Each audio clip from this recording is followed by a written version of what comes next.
ভারত থেকে মাদক ও বিদেশি অস্ত্র নিয়ে এসে কুমিল্লার বিভিন্ন জায়গায় সরবরাহ করার অপরাধে দুই যুবককে আটক করেছে র্যাব।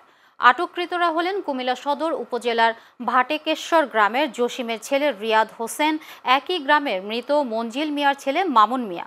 মঙ্গলবার সকালে কুমিল্লা নগরীর অশোকতলার র্যাব কার্যালয়ে এক প্রেস ব্রিফিংয়ে এসব তথ্য জানান র্যাব ১১ CPC-2 এর অধিনায়ক মেজর সাদমান ইবনে আলম।